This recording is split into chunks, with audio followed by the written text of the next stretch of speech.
comes to me at night. His name is Fred. He keeps trying to take me to the boiler room. He wants to kill me. What is a dream? It is a portal between our inner and our outer world. Information that comes to us while we are sleeping from another dimension, another reality. What is a dream? Nobody really knows. You know, dreams are pretty amazing places, and it is possible to use them a bit, because I think that's what the mind is doing.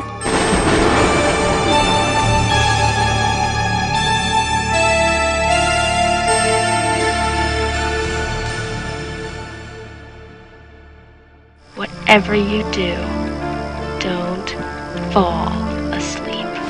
Throughout history, mankind has been fascinated by dreams and has strived to understand them and their role in our waking lives.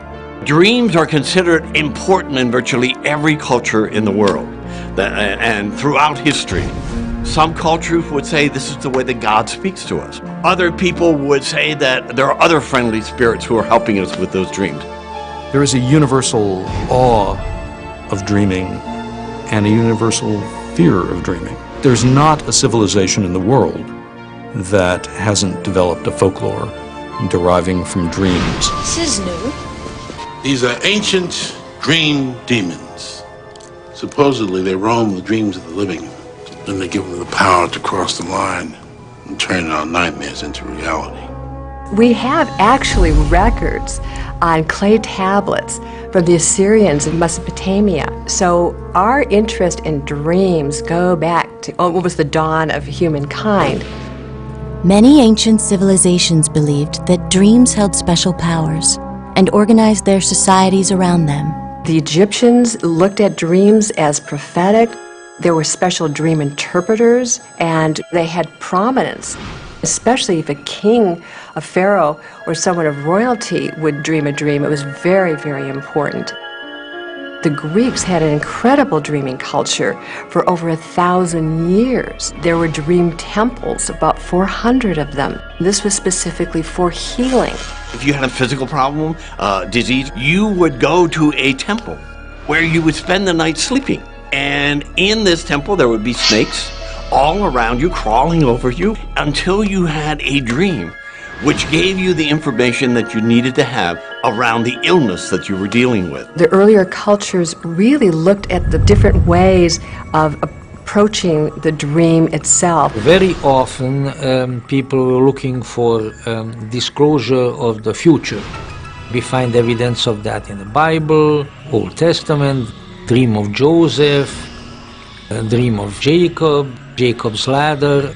Also contact, let's say, with the divinities, with the gods and with the goddesses. Native American cultures, dreams being very, very important.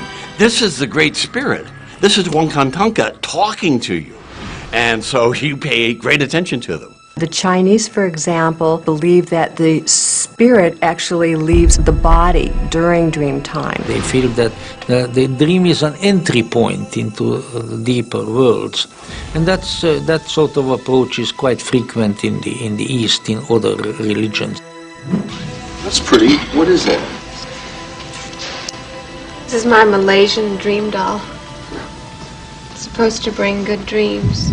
The Balinese were the culture that I discovered that was most interesting, because they have a system of kind of teaching their kids lucid dreaming, to be aware that they were dreaming while they were dreaming. It's a whole different way of looking at it. And then basically it's saying this is part of my mind, this can be used by me. The important point here that every culture in the world pays attention to dreams and realizes that they have some importance. People have always tried to make sense out of dreams, this behavior, and that I'm sure will continue, whether or not there's sense to be made of it, and I think that's the real issue. What the hell are dreams anyway? Mysteries. The truth is, we still don't know what they are or where they come from. Do dreams serve some essential purpose for the human mind? Or are they simply a byproduct of normal brain activity? Science has not yet provided an answer.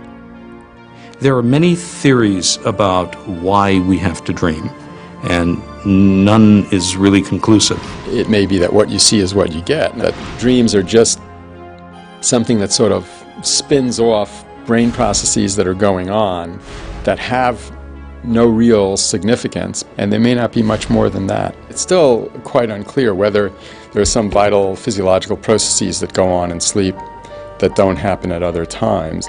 I don't see why you couldn't just give me a pill to keep me from dreaming. Everyone's got to dream, young lady. If you don't dream, you go.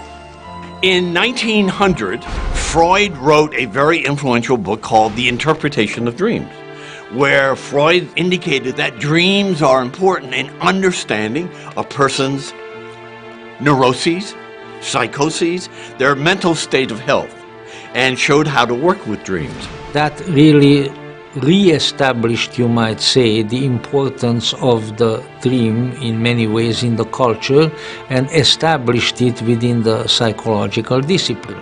The researches of Carl Jung was the next significant milestone. Jung's idea was that they were kind of ancient symbols and sort of thought structures, and that we were all connected in some ways to each other at the base level of thought and feeling and dreams. All day long I've been hearing those fingernails. Fingernails? That made me remember the dream I had last night. What'd you dream? I dreamed about a guy in a dirty red and green sweater. Scream. Nancy, you dreamed about the same creep I did. Jung said, oh, dreams are telling us much more about what's going on. It's just not about us. It's about many things.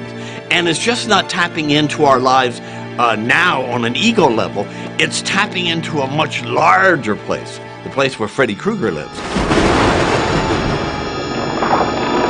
Nightmares are the darker mysteries of the dream world. Do they come from a different place? Do they carry a more sinister message? Out of all the chaos and the input that we deal with on a daily basis and we take in, our dreams need to process it and put it into a kind of a shape. Some of those shapes are nightmares. Guys can have nightmares too, you know. You can get a corner on the market or something. Many times people make distinctions between dreams and nightmares, and all a nightmare is a dream which brings really important information for us to understand, but the ego gets frightened by it. It's dealing with things that are very, very unprocessed, or perhaps not reconciled or resolved in the mind yet. They are about blood, and they are about aggression, and they are about violence, and everything that we're taught not to be when we're kids, but is still lurking around there in very powerful ways in our subconscious all the time. I know now that I brought him into my world. We all did. Gave him all the energy he needed. Our screams were all he needed. And certainly in Nightmare on Elm Street, I felt like Freddy, beyond a character that somebody thought up, stood for tendencies of human beings, especially males, to be destructive and to want to slash and burn as opposed to nurture and protect.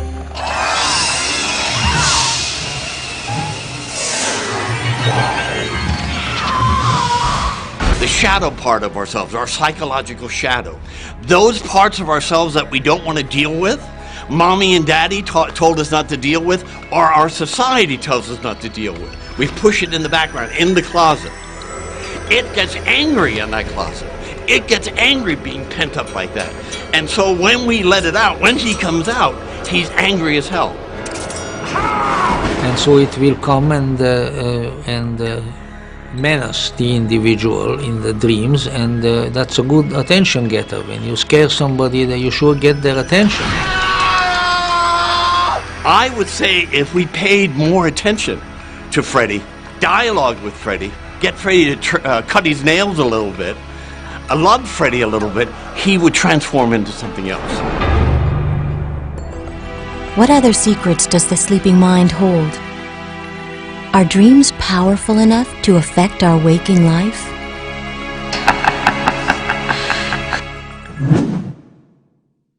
We live in an age of sleep dysfunction. I mean, all you have to do is watch TV every night and see all the advertisements for sleep aids. There have been all kinds of reports recently of people taking, sleeping medications who wake up in the middle of a traffic accident and the last thing they remember was getting into bed. The classic example I read in the New York Times about a year ago was a woman who got up, walked out on the street, went to a construction site, and woke up on something like the 4th story in one of those beams lying there. And they had to, rescue to get her down. These people sometimes will even tie themselves to the bed after a while because it becomes so predictable. They can injure themselves, they can punch the wall or anyone with them. Obviously, after a little while, people learn not to sleep with them, but it really is acting out a dream. While many instances of such activity have been recorded, no one really knows what humans are capable of.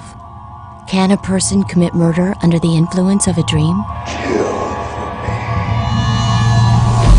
He took this knife and stabbed her over and over and over again. In the middle of the night, Scott Falater stabbed his wife 44 times and dragged her body to the family swimming pool. He later claimed he had no knowledge of the crime and had been sleepwalking. A murder being committed in a sleepwalking state is plausible. While he was sleepwalking, a dream could have been happening and he could have been acting it out in some way. I assume that I must have gone crazy or that something in my head had broken.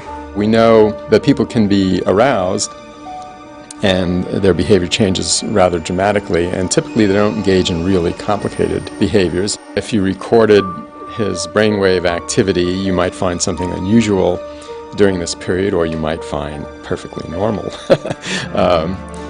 calculating behavior. It's open to possibility. It doesn't mean that somebody's doing it in this case, that defense was correct. If you're accused of a murder, most people would do anything to avoid the consequences of that. The simple explanation is that he woke up and he did it and he went back to sleep, not that he was asleep. In this case, the jury agreed, and Scott Falater was convicted of murder. Perhaps even more frightening is the idea central to the Nightmare on Elm Street films, that dreams can be deadly to the dreamers themselves. There is a kind of a superstition that if you die in a dream, you really die. But I think there's a bit of the urban legend going on there. A lot of people die in their sleep. After all, it happens all the time. The question is whether someone can be killed by a nightmare. Sudden, unexpected nocturnal death syndrome is something that's been widely reported, in which people die, apparently in the midst of nightmares. All reports were the same. A person in apparently good health went to sleep and died. Often the victim displayed labored breathing, screams, and frantic movements just before death. The Centers for Disease Control investigated these mysterious deaths, but no medical cause has yet been found. Wes Craven read some newspaper articles about this syndrome, and that was his immediate inspiration for the Nightmare series. I just kind of noted it as something that was strange and weird, and doctors had not known what had caused it, but it had elements of the story that were really, almost you could lift them out of the newspaper story and put them into a movie. Why do you want to stay awake? Because if I fall asleep, I'm not waking up. We don't know if anybody can be killed by a nightmare because they can't tell us. Very few people whom you find dead in the morning are able to tell you what they dreamt before they died. Are dreams a doorway to another world? Is there something sinister lurking in our nightmares waiting for us? The answer, much like dreams themselves, remains a mystery. Dreams have always been with us. It's something we return to again and again, just as we return to it every night. And now I lay me down to sleep. I pray the Lord my soul to keep. And if I die before I wake, I pray the Lord my soul to take.